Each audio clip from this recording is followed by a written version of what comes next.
Recording. This is the first in a 5-part series offering improvement and education on communication topics.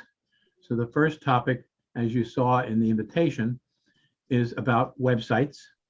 The next one will be about social media. Third one about newsletters.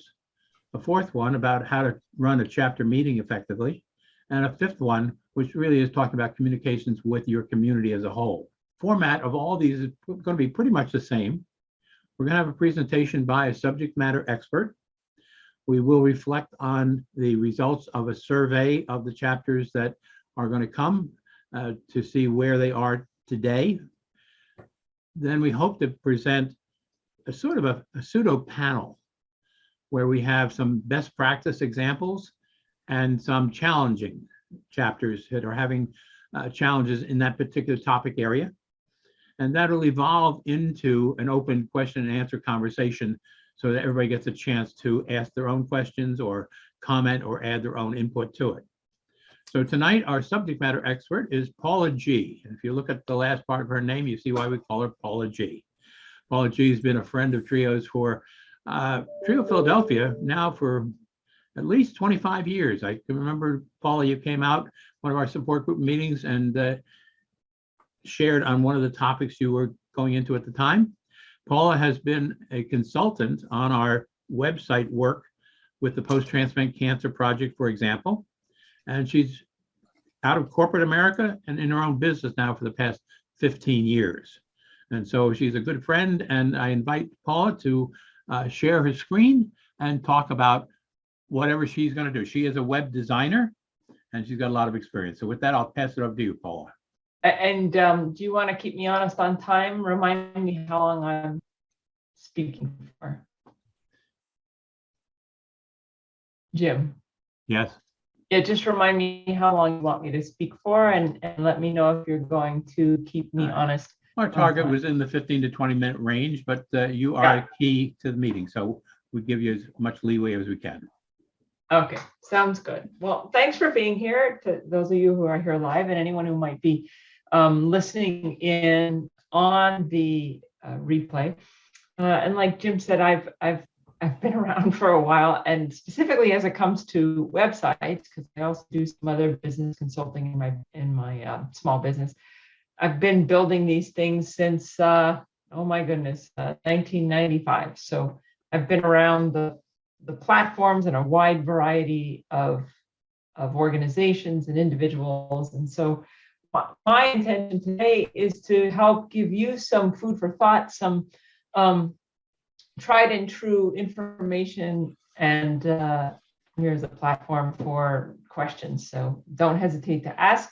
I know Jim is going to leave time for a panel discussion later, but if you have specific questions as I go through, feel free to pop them into the chat, and I'm sure Jim will pop in and we can ask them and answer them at the end.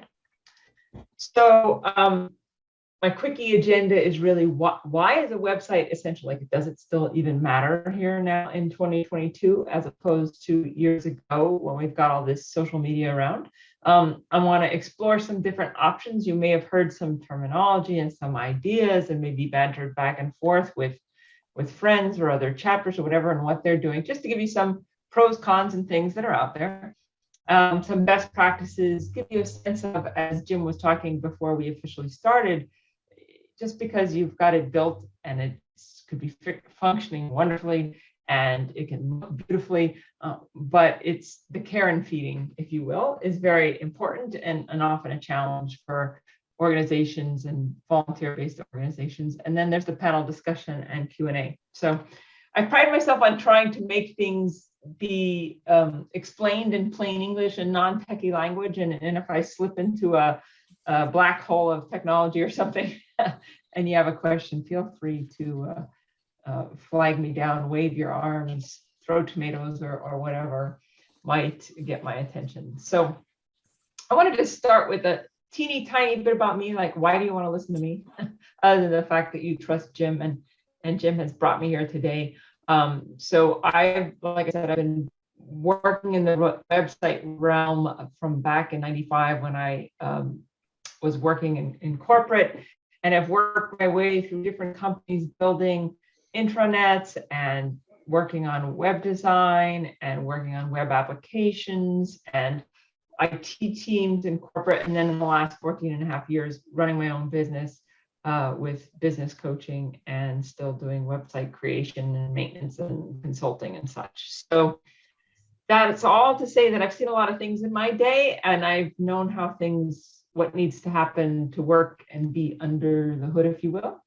As tools have gotten more and more easy for the layperson to use, a lot of times there's a lot of folks who might be in the business and say, oh, well, I can do all that, but they basically can press buttons. They don't necessarily know what's happening behind the scenes, and what happens behind the scenes matters too. So why do you, as a chapter in TRIO, as an organization, need a website anyway, right? Might sound like a good idea, but why? So I'm going to slide the little screen here out of the way, because that's the joy of Zoom. It's still essential today. We've got social media, we've got all kinds of platforms and such that you can be active on, and you probably will be and should be. And Jim's covering those topics in social media and email marketing and whatever else. But the way I see it is your website still remains a hub for all of your online and offline efforts. Because the beauty of it is you can drive people back there. You get to control what you say and do on your website. And then also, ideally, it's built on what I call digital real estate you own, right? Because you may build a Facebook page, for instance, but you may go to bed one night and the next morning you wake up and somehow Facebook's changed its algorithm. They've done something different, and all of a sudden the cheese has been moved. You don't know what happened, and you're no longer in control of what you thought you were in control of. So that's why I feel it's one of the most important tools that you can have. And I have this broken down by, you want to attract new members, you want to nurture the members you have, and then there's advocacy going on with your organization at all its different levels. And there's a statistic that I came up with here that I researched online. It's now up to 80% of people do some research online first before they buy something, join something, get involved in something. And I'm willing to say that percentage is probably even higher for the younger demographic. And Jim has shared with me multiple times that one of the challenges that TRIO faces is continuing to attract younger folks as members, as friends, as partners in the cause. So the website gives you the ability easy for people to share and tell others about you. I often say that if you don't exist on the web, I've said this for years, but it's even more so now. Like, if someone can't find you on the web, it's almost like you don't exist, because that's where people go first. So that's part of attracting new members. And once they get there, of course, you need to be able to engage them with what you have. But right now we're on the why, not so much the best practice, which we'll get to in a minute.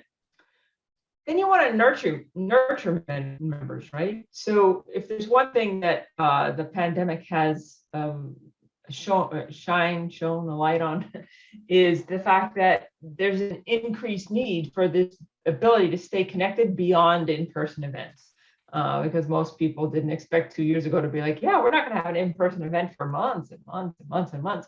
And this is even more important for the population of your organizations, with the state of a more immunocompromised state because of the transplant community. And what you can do with this is this consistent, clear, timely communications is very important. It's nice that things look good and things look pretty, and that's important. But consistent, clear, timely, accurate communications are where it's at. And then there's lots of things you can do to share the energy of the group, to feature new members, and many creative options now that you never had before, because people like to stay connected. And time goes so fast. It's like a month ago can seem like years ago and just yesterday. And you want that vibe to be there for folks who maybe can't attend in person, haven't been there in a while, and keep them connected in between the meetings, and to give that energy of the group to new members so that they get excited about wanting to get involved. And when it comes to advocacy, promoting the cause in your geographic area, to donor families, to recipient families, to anyone in the community where you can raise awareness and education, if you will.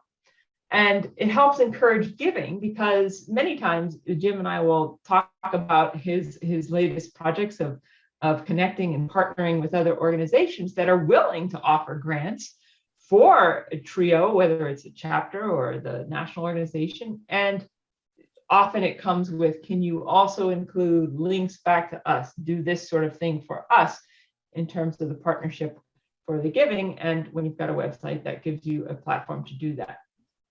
It also allows you to participate in the greater conversation about organ donation, which is also very important to your mission. So what are your options? So this is the part where people's eyes can sometimes glaze over. So before I flash up this chart that I promise I tried to make as simple as possible, I'm not here to say this is the way you've got to go, this is the way you must not go, but I want to share what I've learned about the pros and cons of the different choices before you. And I like to offer options and education. Because there's lots of terminology, and you can never believe ads that you see in magazines and such about how simple everything can be done in just 15 minutes. I can tell you nothing can be done in 15 minutes. So I see really three main ways that you can create your website presence. And I'm not going to read all these bullet dots because when you read them, and Jim can also share parts of the presentation as needed. But you've got the free do-it-yourself type option, which Wix, Weebly, if you're at a host, they often have free builders. And of course, the pro and con of that is it's free, right? Some of the cons, and I've seen these firsthand, is you're not really owning your own real estate. Oftentimes it can come across as a bit hobbyist, and you have limited options for things that you can do, whether it's SEO, on-site features, what have you. And to me, the one that I find to be most painful and costly for people is when you go that route first, you can't really port what you've had to something bigger and better in the future, right? So I've had people come to me, well, we've written all these wonderful articles and we have all this information from past events. And well, if it's on those platforms, you can't just export them and import them somewhere else, at least not easily. I'll just say it's usually a cut and paste scenario. So in these scenarios, the plus side is it's do it yourself is very high. And costs are very low. You might have some minimal costs for a premium feature. You always have to own your domain name, but the cost itself is low in terms of finances, but very high in terms of someone's time and energy to volunteer and make the thing happen.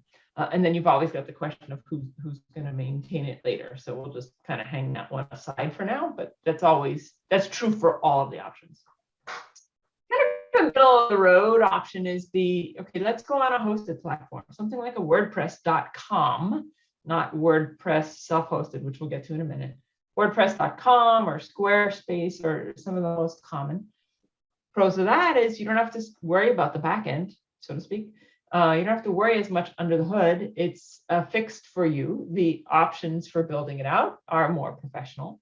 But some of the cons are you're limited to some of their templates. You're limited with some options based on, part of how they make the back end work easily is they limit what can be done there. And it too requires a learning investment. So the DIY can still be high. So the cost might be a little bit lower. And also, again, I'm sure everyone here is well aware that getting volunteers to follow through and consistency with life happens, it can be a challenge, right? I've never met a nonprofit organization that just has all the volunteers it could ever want and need, doing things instantly and perfect, right? It just doesn't happen. It's an organization of people, and we're all people. So I this little column where I'm like, oh, here's the do-it-yourself rating. So okay, it's still high. And then the costs are a little bit higher, but not terribly high, because you might have some costs for professional setup help, so you don't go nuts in the process. And then you've got your domain name, and the platforms can range in the $5 to $20 a month or so range for that. Then what is the platform, I should say, that I build everything on is on real estate you own, meaning it's self-hosted WordPress. So you need hosting, you use the open source software WordPress, but then you can do a lot of stuff. It's very professional, it's very customizable, you own your own real estate, you can design and customize it the way you want. So it's got a little greater investment in terms of cost, financial costs, and a lot to still learn. And you can still do a lot of it yourself if you want. But in terms of getting the proper security, performance, and I'll call the foundation underneath it, requires someone in the know. So the level of DIY, it can be all over the place. And it is costlier, but the actual ongoing monthly, yearly costs are not terribly higher. But you may have the cost for professional setup help or professional design help and ongoing back-end maintenance. But those are really the three main ways that you can go. And again, it's options and it's choices. It's not like, oh, this is the only way you can do it, or this is a terrible way to do it. It's a matter of taking all the pieces into account and making decisions from there. And of course, I can get deeply in the weeds on all of this, but I'll answer any questions that you have, specific questions after, and I'll just keep moving along for the sake of continuity here. So with that, I'll hit my down button, see if it actually goes. There we go. So best practices, right? Like you build it and then what? And also best practices in the act of actually getting it set up to begin with. Well, I'm here to tell you it's always a work in progress. It's never done. That's the good and bad news, right? So if you think about your organization and the energy you want, it's dynamic. There's always something going on. And the website should reflect that. And when I say it's a work in progress and it's never done, that doesn't mean that you need to overhaul it every month. I'd say every 2 to 3 years is a good time to do like a major redesign, because technology changes and the best practices on look and feel might change, but it doesn't have to be onerous to do. But you've got important elements that you want to have up to date. So like the look and feel and accessibility matters, but you want compelling up to date content. So if you've got someone new who's discovering you, considering being a member, they don't want to know that the last time you updated it was in 2018, right? A picture, and I'll say an optimized one, because in today's day and age, so I have the opposite problem now in 2022 than we did early on in my career. Early on in my career, you could never have hardly any images on there, and no one could ever find images. Now everybody's taking images with their phone, which is fantastic, although they need to be optimized before you put them on your website. Otherwise, it'll never load. It'll be too slow, and that'll affect any number of things. But a picture speaks 1,000 words. When you see a picture of a member or like on all the other the Trio National website, you see images of your peers and things that inspire you and encourage you and educate you. And that's what a website can do for you, the imagery.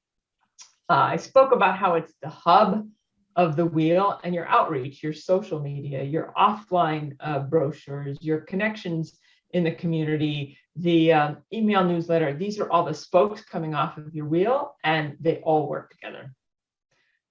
And unseen things matter too. So I get excited about the things under the hood. It's not the sexiest thing to be talking about, but the performance and security and backend matters as well. And most importantly, make it easy for people to connect, to contact you, to become a member, to donate. right? So that can all be done quite easily on your website and are things that you want to consider as you build out what content goes there. So let's talk a little about ongoing maintenance. The fact that it's always a work in progress. Well, there's always something going on behind the scenes. So you can't help but turn on the news and realize that there's another hack, there's another breach, there's another this, there's another that. And you might think, well, that doesn't really apply to me because I'm just a small organization in the middle of a state, right? Well, unfortunately, it does matter because it affects your hosting, it affects a number of things. So not that you should stay up at night worrying about these, but if you put the right things in place, you mitigate risks that you might have, and you want to keep it up to date. Because the number one reason for websites getting hacked is because something's not in place or not up to date. So the things you'll need to do to tend to your website, and I think of tending to your website like tending to the garden. You can't do it all in one evening, or you'll be sore and cranky and miserable and never want to do it again. And yet you planted in May and you need to take care of it between then and harvest, not just once, right? So you need to consider who's going to do what. Are you going to have volunteers do all the steps? Are you going to have a paid consultant do parts of it? A combination of both, and really to consider the capacity and the completion factor. Because many nonprofits that I've dealt with and one that I do some work for now, that their biggest challenge is they've got great members, dynamic people that are really involved, and also they don't have time to actually get things up in a timely manner. You've got the front end, so that's everything that a visitor to your site is going to see. That's content, that's photos, that's your listing of events, new features, maybe news that you have going on. Those are the things people are going to see, and you want to keep that up to date. And then there's the back end, back to the under the hood. You've got to have things like offsite secure backup. So if something happens to your site, something happens to your host, all your good work and investment doesn't just vanish into the mist. And that includes getting updates to prevent it getting hacked, security checks to keep it safe, and monitoring, right? So there's all those unsexy things that if I know I always tell people when I'm doing ongoing maintenance, if you don't hear from me and you don't see a problem, then I'm doing my job. And then with that, I want to open it up to Jim to do some facilitating and Q&A. I will minimize my screen and stop sharing so we're not just all staring at this graphic. But obviously it takes more than 30 seconds to figure it all out. And I see questions are already being answered in the chat, which is great because yes, SEO stands for search engine optimization, and usually we're talking about the organic search SEO, not the paid ads. And that has to do not just with keywords to get you found, but SEO has gone from a keyword model, say 10 years ago, to more of a context semantic model where, you're not, the strategy is no longer keyword stuffing and whatnot. You want to use keywords in the context of what you're doing. So just an extra piece. One question out on the chat there, if I can interrupt. Yep. Is Steve is asking, yes. Can you explain what optimized photo means? Yep, that's just what I was going to say. Okay. So an optimized photo, and thank you for your question, Steve. So an optimized photo, there's two parts to an optimized photo. So we'll just assume that we want it to look good. Right? That's an assumed. Let's just say you took a photo with your phone at the event that you had. Great. If you look at the file size of that photo, it's probably 2-3 megabytes. You can't put that on the web. So there's the file size, which I consider it's like the weight of it. And then there's the dimensions, which is like, if you think about a picture frame on the wall, like I'm looking at right here, it's 8 by 10. Okay, that's inches. And on the web, we talk in pixels. So how do you make the combination of those two so it's not too heavy and it's appropriately sized for what you need it to do on the screen? So there's a few ways to do that. You want to resize how big it is. Like you don't need 5,000 pixels by 5,000 pixels.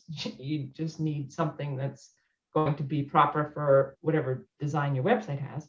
And then secondly, the compression, or my favorite app is the Squoosh app. Some people use Tiny JPEG to reduce the file size that you upload to your website before you upload it, so that it doesn't affect your performance, your hosting limits, and what have you.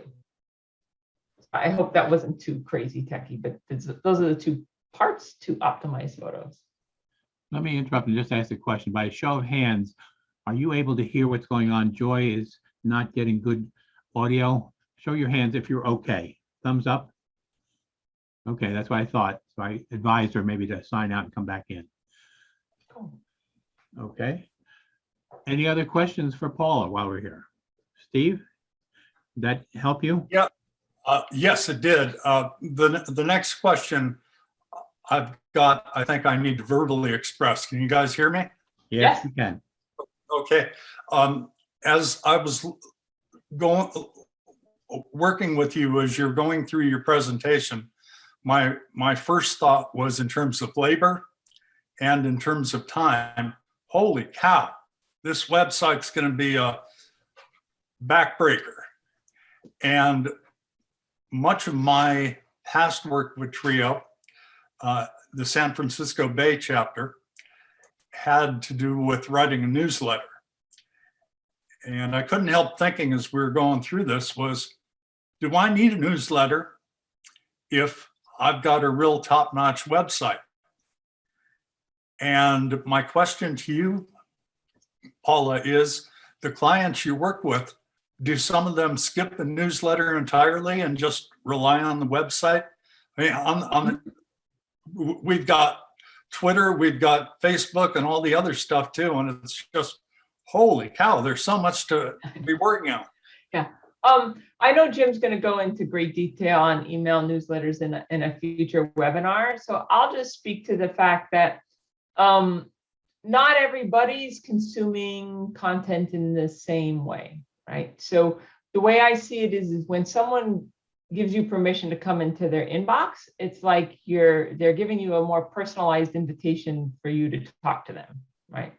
Okay. So I always say that, yes, it's useful to have both. And you don't need to reinvent the wheel, right? So I often advise folks like, hey, if you've written a new article on the website, you want to repurpose that content and use it in your email newsletter, because there's no way you're going to be creating original stuff for every single platform in every which way. You just sort of say it a different way. Otherwise, all you would ever do in your life is create content and send it out. What I would add to that, if I may, Paula, is Yeah. one, your audience has their preferred communication path. And so using the different tools, you're probably going to connect with different parts of your audience. It frustrates the hell out of me, to be honest, with my own family, who have gotten to the point where they only will accept text messages. You call them, they won't answer the phone. Personally, I'm frustrated with text messaging. I'd rather do it on the phone. And when you get down to a website, in general, I see a website as being kind of passive. You're waiting for somebody to come to you. A newsletter is more active in the sense that you're reaching out to them. Same thing with social media. There are fans of Facebook, there's fans of Twitter, there's fans of Pinterest, there's fans of LinkedIn, and they tend to follow one because you're right, it gets overwhelming if you're trying to do it all. But when you look at your audience and their preferences, you're reaching different parts of that audience in different ways. And so, as Paul said, we're going to be investigating some of those others. Personally, I would rank them, you have to have a website. Yet social media is probably the more interactive way of communicating.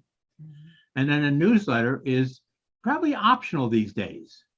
I happen to like it. It's a good way for National to reach out to all our members. And yet it's very frustrating when you look at the analytics and realize how many people are not opening up the newsletter that you're sending out. So how are you communicating with them? They're probably not going to your website, but your website is where the non-member is going to find you. And let me just say, for the various people are on here, some of which said they don't have a website in the survey we took, you do have a website. On the national website, we have a section called chapters, and every active chapter, every chartered chapter has a page there with your contact information.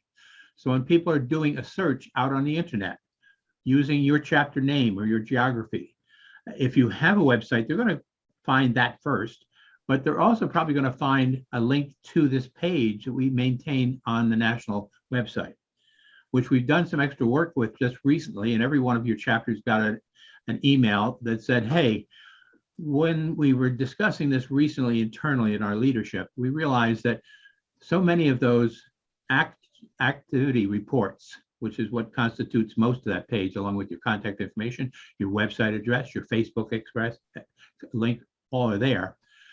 It made the organization as a whole look bad. And so we went in, and anything that was over a year old, we deleted the content of the activity report, so it's blank now. And we sent that old copy out to the leadership of each chapter, said, here's what you have out there now. We just deleted this. We suggest that you send us your activity report, anything you want there, we'll be glad to put out there. And so you have some chapters that are current, and they use a lot of information there. So if somebody stumbles across your chapter through the national website, if there's something out there that was 4 years old, they're going to say, it doesn't look like this chapter is active anymore. And so we realized we were misrepresenting that. And so nothing was better than something that was ancient that indicated a lack of activity. But we host that there. They'll be there with a blank activity report, but with your contact information so people can find you and join you and then get to your own website. So it's not replacing your website. It's offering another honeypot to draw people in, as it were. Anybody else have a question for Paula? Paul, I thought that was excellent. You generated a lot of things that I wanted to reinforce. So we're going to move into really, this was meant to be a pseudo panel. And so everybody should feel free. Just make sure you unmute yourself if you want to interrupt with a question, and we'll pause for questions. The first thing we were trying to do was have what I consider probably the best website out there for a chapter, and that was Trio, Maryland.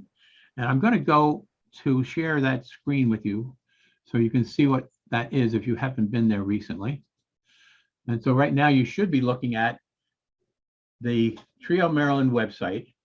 And Marty and Michelle, the team that lead this chapter, have done a lot of work. There's Marty on the left. Michelle is probably the brains behind the outfit, and he would laugh if I said that. And they outsource this. So we're talking about how do you create a website? The design could be outsourced. You pay somebody to do it. And if I recall correctly, this website costs them something in the neighborhood between $3,000 and $4,000 to design. And I'm using the term very purposely. Once you design it, you have the template to put data in, like these pictures you're seeing. I like the fact, in fact, I had this on one of my screens while we were in the first part of this webinar, and I couldn't take my eyes off it because every time I turned around, there was action. It drew me in, even though I didn't want to pay attention to it. And so you see a lot of very interesting things going on here. The thing that everybody will have is a menu across the top. So if you were designing your website, you're going to have a home page. You're going to have a basic about, and the drop-down menu will give you the mission, introduce you to the board of directors, for example, other resources. In their case, they have an in memoriam. Ways to invite people to get involved. An event calendar of some type. They are very strong in their monthly speakers. They do a signature event once a year of educational summit, where they get upwards of 500 people coming out to a hotel on a Saturday morning. They've adapted to the virtual environment without the pandemic restrictions getting in the way. And so you see things here. I doubt if you're going to have this particular one, medical cannabis, but certainly you're going to have a contact point, and you're going to have a way to both make contributions to help the chapter and also a way to search the website about information. So if you were designing this, and I've designed a number of different websites for chapters and other organizations, I would go here and look at what are the key elements that you probably want. And those menu items will design half your website right there. Even if you outsource it, there's no way you're getting out of the work, because whoever is designing it for you is a web designer. They need your input to know what to put out there. So they could take this, probably create something from it using those menu items, but you're going to have to give them the photos. You're going to have to give them the content describing what's important about your chapter. And they have a lot of photos, and there's really neat technology here, as you can see, as you move around. And I'm assuming that as I move around, you're seeing what I'm seeing. A way for people to join if you're offering materials, and a way, of course, to make a contribution to help. And then there's a calendar. A best practice in our chapters, and always having a place where your partners, whether they be paid sponsors or just hospitals that you're working with, for example, I would assume, looking at this, they are getting most of these organizations out here to give them money to support and sponsor that educational summit they do each year. And then there's something that you've seen coming out in the last couple of months. There's an ad here. This is a paid for ad. CareDx offered the national organization $1,000 for a chapter that would put an ad for their phone app for patients that we helped design. So TRIO is supporting this, and you can even see the fact that TRIO logo is on the same ad. And all this is a graphic with a link to the CareDx website for that app, so you can download the app. They'll give us $1,000 to give you if you do that. And so TRIO Maryland said, hey, you want to give me $1,000? I'll put an ad out there. Now, I don't know if they've got anything out to the National Kidney Foundation. And then you have the basic footer, which gives you a place to sign up for their newsletter, for example. They've got archives. This is an example of what I call a signature event, that education summit that they do every year. And most best practice chapters have a signature event. So for example, TRIO Long Island, Joy, I'm not sure if she's with us right now or not. Yeah, she's there. They have a rose garden that's been deeded over to the chapter. And every year they have their donor recognition ceremony at that rose garden. That's their signature event. That's the main event every year. And they may have others, but that's the one that reaches out to the community as a whole. You go down to TRIO Manhattan, they have a donor recognition ceremony that they do at St. Patrick's Cathedral. Really, they bring in probably about 1,000 people to that each year. A lot of work involved in that. You go out to Kansas City, Kansas chapter has Merle Jam, a weekend of music that they raise upwards of $10,000 to support their local heart transplant program, for example. And so a good chapter will have something like that, something they do every year successfully. And of course, the website is where they're going to advertise it. That's where they're going to draw people in through their social media to register for it. And in this particular case, this is a great example of something that they've paid to have done. And I'm going to invite Lorinda to talk about TRIO Oklahoma, because she worked with them as a best practice to come up with their website. Lorinda, talk about how that worked out for you and what we've got here, which looks very similar in some respects to TRIO Maryland. Okay, so I'm Lorinda, and so when we started TRIO Oklahoma, I went out and looked for what was the best that I could see in TRIO's chapters. And this is what I found. I found TRIO Maryland's website, and I was like, I want that website because I believe in uniformity. I believe things should look very similar. So if you go to an organization, you're going to go, yeah, it's a little different, but it's the same. I know who I'm going to. And so for me, that was important. And I told that to one of my board members, and we were just starting, and she's my co-founder. And she said, well, let me contact someone, and we had it done. And I'm the one that had to go in and update everything that did not look like Maryland, so it would change. Because, I didn't want to be a total copy of what Maryland's doing. And so like some things that we changed, we added COVID-19 and DEI resources. And if you click right on that, just right there on that no, that one. It'll take you to COVID-19 Transplant Resource Center. There's some other things for diversity that that's something that's not seen on every website. We did put the post-transplant cancer connection, of course, but we have medication resources about, the foundations. What's the difference between a foundation and a patient foundation and patient assistance programs? So there was a lot of things that I think that's important for people to see. And so even our insurance people over at Integris at our hospital will go to here and send people here, and we update it as needed in regards to resources for people. So who we are is updated. Our biggest thing is updated is that we have weekly meetings. And so we not only have this website, we also have our Facebook, we have Instagram, we have Twitter, and we have LinkedIn. LinkedIn, I believe, is really for the corporations. And with Twitter, that's just something I have grown to absolutely love, because I'm now getting to be added in tweets that Trio Maryland's added in. So, it's nice when an organization is tweeting out something and they're tagging you in it. And so that's really important. And then, and I've actually gotten to know a few doctors on there, and just Twitter's been really great. Instagram, I'm still kind of shaky over. I work on that, but really Facebook is a lot. That's really not a thing. It's not that hard, because I can actually go into Canva and I can schedule what I need posted and get it posted. But I do update this myself. And when updating, I took pictures of the back end and I changed something and preview it. And if it didn't work, I had to go back to my photo on my phone and put the same information back in.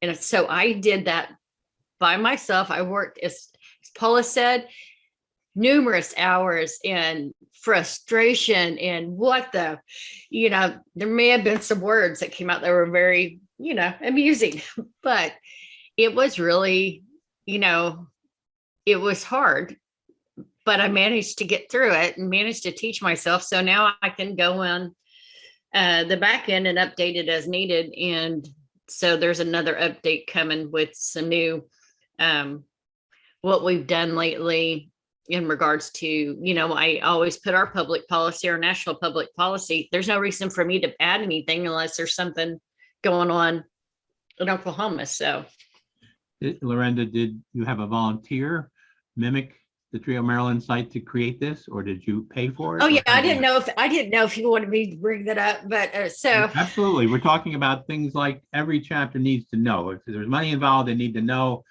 You can look at Trio Maryland. You want to make something similar to it, whatever. So go right ahead. Don't hesitate.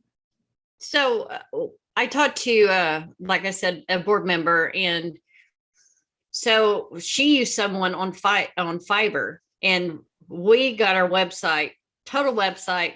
They copied the whole entire website and gave it to us for $300. Now, and let's be clear with that. All right, that caused a problem, because Trio Maryland spent $3,500 to create their website. She just did the same website for $300 using theirs. And so we had a conversation back and forth between Trio Maryland, who raised concern. And so then she went in and modified it so it wasn't exactly a mimic of it. But they helped her in the beginning. Go ahead. It wasn't supposed to be a mimic. It was supposed to be to look like Trio Maryland, but not be the same, because we were different. But you can certainly see that there's so much similarity that, but again, they instead of just being mad about it, they raised the concern, and we had a conversation, and everything's fine now. And certainly we now have two websites that look great. And so nicely done. And I have our own logo too that we had done up. So we actually have a logo that was just kind of not that great, and we redesigned it, had it redesigned, did it on Fiverr, $35. The neat thing about websites is they are changeable, and people don't realize that. Oh my God, I can't, I can't fix an error. I can't change things. Nice thing about websites, when you have access to the administrative side of it, changing a picture like this very nice banner behind the board of directors. I mean, that's a banner that you can pick up someplace and you can substitute, put something different. So for example, with Trio Philadelphia, we change some Philadelphia scene in each banner of our newsletter, but that's the same concept. You're responsible for the content here. The designer can come up with the flow of this, the pieces of it. And the other thing I would point out, one, if you're not comfortable with doing something like this as the president of your chapter, you shouldn't do it. This is not your responsibility. Your responsibility is getting a board to agree, yes, you should do it. And secondly, finding the right resource to do it, whether it's paid for or volunteer or whatever. And so I think where I was going with this, the whole work behind this, once it's done, you've got your concerns, as Paula brought out, of how do you maintain it? And so this is, Go ahead, Lorinda. I'm sorry. I was going to say, this is on WordPress. We have it through GoDaddy. We have it's secured through GoDaddy that we do every year. That's in August. It's like $80 to $100 is what we pay, and we get and the same guy that did the website actually will go in on the back end for so much money and just do whatever I need him to do if I just don't have time, because there's stuff that I don't know that happens with, behind the scenes. I just know the basics, but I don't know how to. It would take me hours and a lot of frustration to know everything, and I will never know everything about the website. So I do keep someone. Again, that's unique to your chapter. You've got somebody in Lorinda who's willing to take on that role. She's got a lot of other things going on in her life. So it's something that I wouldn't expect the average president of a chapter to do unless this is your thing. Find somebody else going to do it. And there's basic information that's not going to change at all, like who we are. Your board of directors, they're going to change over time. So you need to be able to put in a new photo, put in new text to describe whatever you're describing about that board member. And then there's other things that are going to change more frequently. Let's say your calendar event, for example. We had a calendar resource in our website that, man, I was so frustrated trying to use it. I finally just gave up and ditched it. So the ongoing costs are for the domain hosting, and that's her GoDaddy. And then the WordPress, is there a fee for the ongoing WordPress, Lorinda?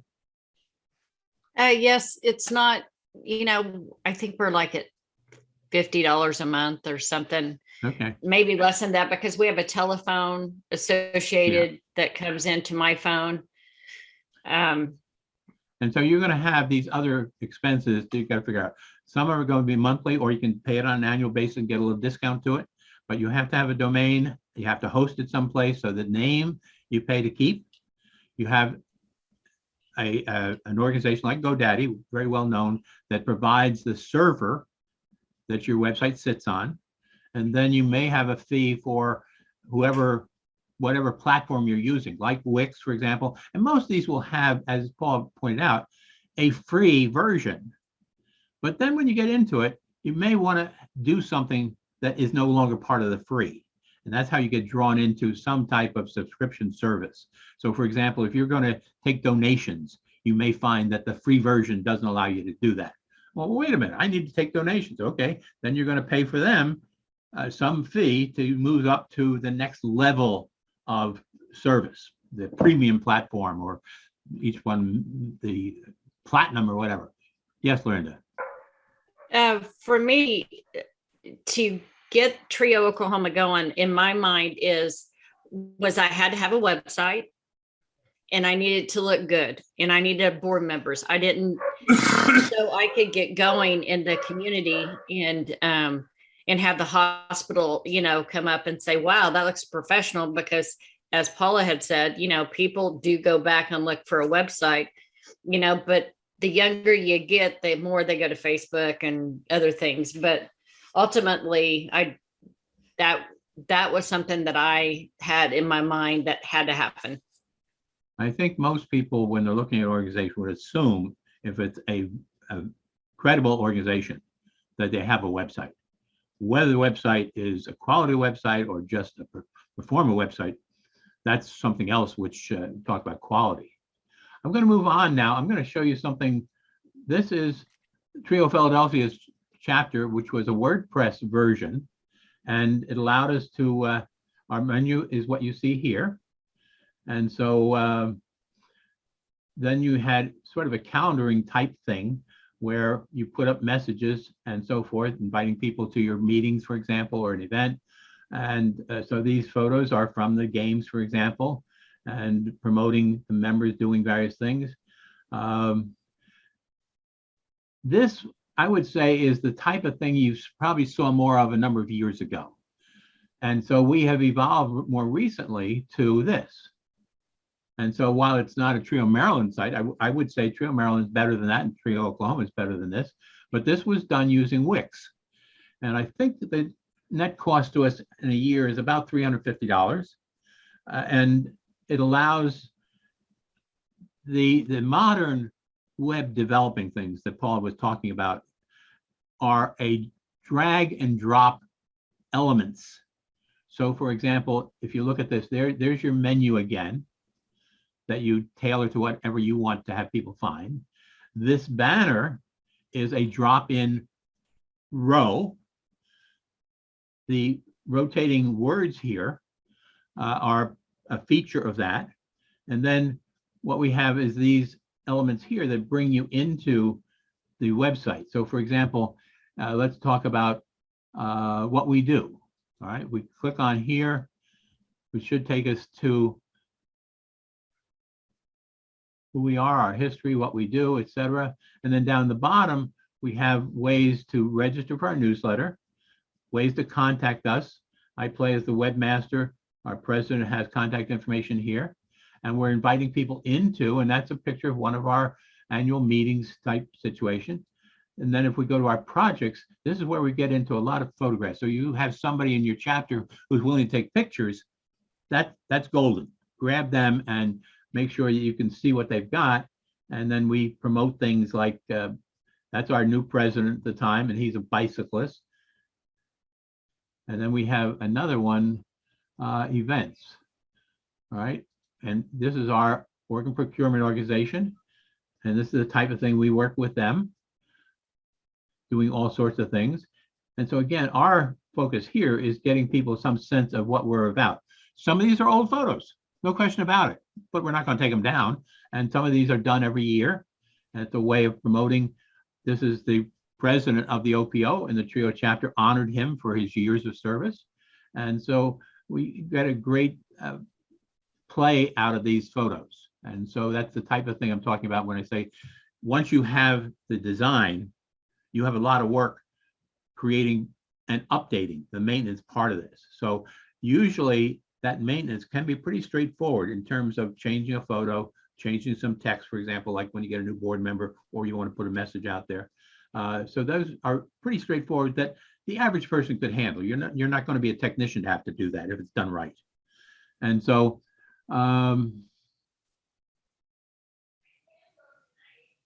Joy, are you with us?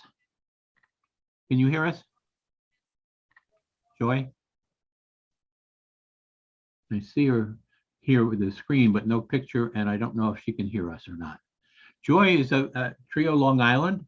They are a chapter that I would call an example of a challenge chapter, and it brings out several key points, right? They had what I would, before Trio Maryland, would say the best website out there.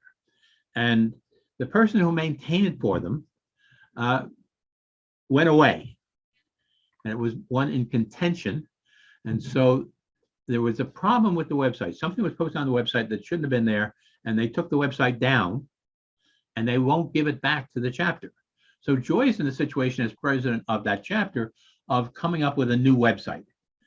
And she can't get the old name back, for example, things of that nature.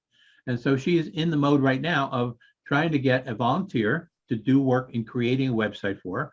And as I sat in on their meeting the other day, she did have a home page. And so there is a place right now where she could put that ad with the link for CareDX and get $1,000. But at this point,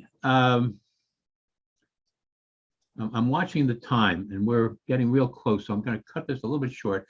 But I wanted to talk about one last thing. But are there anybody have any questions at this point before I close with some ideas? Just raise your hand if you have a question or a comment. If not, I'll go into this aspect. One of the things we're looking at right now, there's a number of chapters that have not opted to take that $1,000. Either their board says, no, our hospital is on our board. They say, we don't need this. And so they're not going to opt for it, which means we have $1,000 sitting there that we might invest differently. And so one of the things I would like to offer the idea of, if we were to use, let's say, Paula, to design a template for a TRIO website. And there are organizations that do this. American Liver Foundation, for example, a number of years ago, I'm sure they spent a lot of money creating a template, which is very easy to use for the non-technician, to update those things that regularly get updated on their version of the template for their city. So for example, American Liver Foundation in Philadelphia had a banner picture of something that was obviously Philadelphia, their event calendar, their support group contacts and calendar events were there when they had their special event, that signature event I was talking about. That's where they would post it. And so that interface was really straightforward, so that somebody in their organization, they usually had staff, they don't anymore, but they had staff that would take on some responsibility of keeping those maintained. And if they didn't, very quickly, it was obvious that this was not a very active chapter. My question to you is, and we have only a sample here, but we will talk to the rest of the chapters also. If you don't have a website, or if you're in the process of developing a website, or if you have a website that you wish you could replace with a better website, would you be interested in us at the national level investing in the development of a template that you could use with your own information? Again, be careful. We try to make really clear here, there's a lot of work in putting your own content into these things. But if we had the template built, you basically would go into an element, add the text you want, preview it. It looks good, leave it alone, make a correction to it, go back, correct it, whatever. You'd need some good photos. You can have a lot of photos like we have here in TRIO Philadelphia. In fact, let me stop sharing the screen. You could have a lot of photos, you could have key photos. And what we're thinking of is, if we had, and I'm going to choose a number, if we had 3 chapters that said, you know, that's a good idea, we'd like to do that, we would invest some of that money that we have for chapters that didn't do this ad for the CareDX app and invest it in creating that template. Here's the caveat though. If we did that, we want to protect that investment. And so if, let's say, let's assume that Paula developed a template for us. That would be then available to you at no cost to use. And we want to make sure that if something happens in your chapter, you lose your webmaster, you lose, somebody doesn't keep up the payment for those expenses that are associated with an ongoing website. So once you have the template, that means you didn't have to design it. You could tailor it in terms of the menu and the content, but you're going to pay for the domain name, you're going to pay for the hosting, and you're going to have to pay for whatever platform we use if there was a charge for it, okay?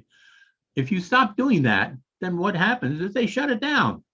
And if we've paid to have this template built so you can maintain that, we want to be in a situation where TRIO National can jump in and pay for what's not being paid for by a chapter, trying to help you rebuild whatever the problem is, instead of losing what we've created.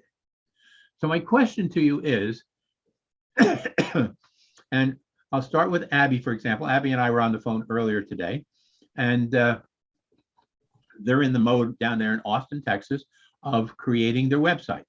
They haven't gotten very far so far. And so I said, would you be interested if we had a template that you could tailor to your needs, and we would have an administrative access to it just to protect in case something happened.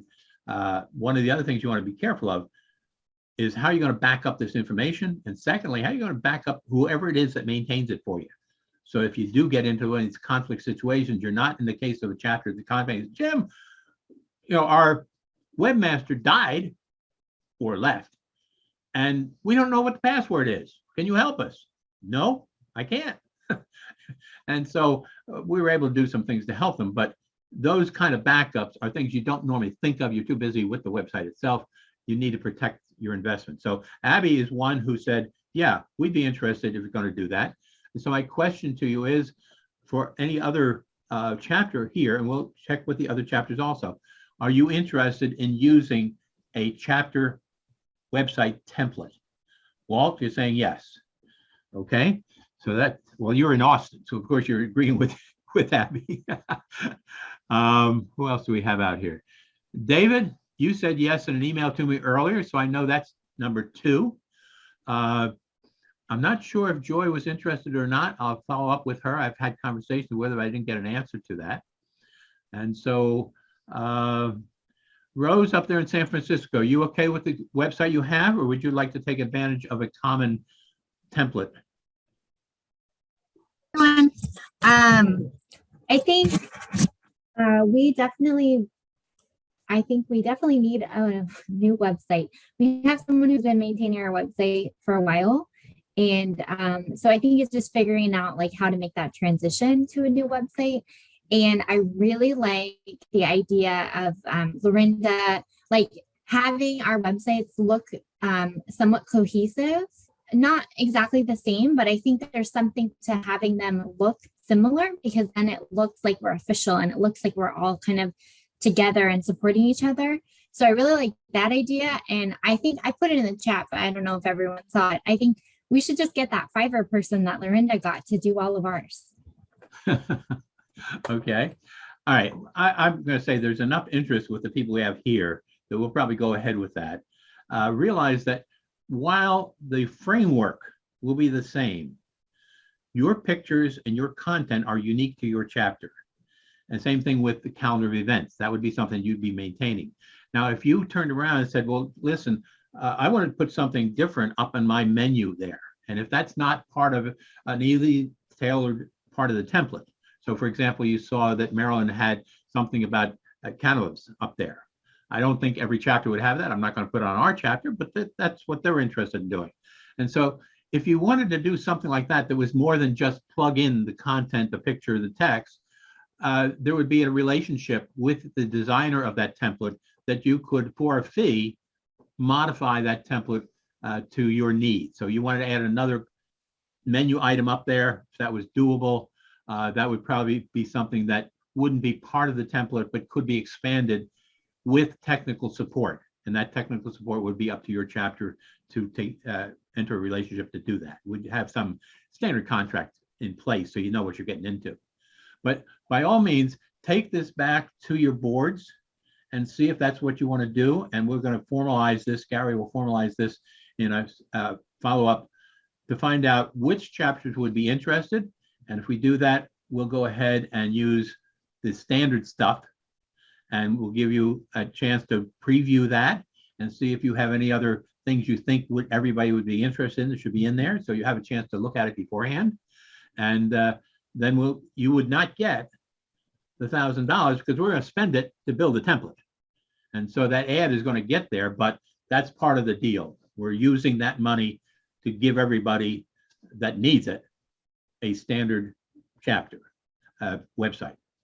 So we're just a couple minutes over, but I want to have last minute chance. Does anybody have any questions or comments they'd like to add before we call an end to the first of our master classes for 2022? That's so cool.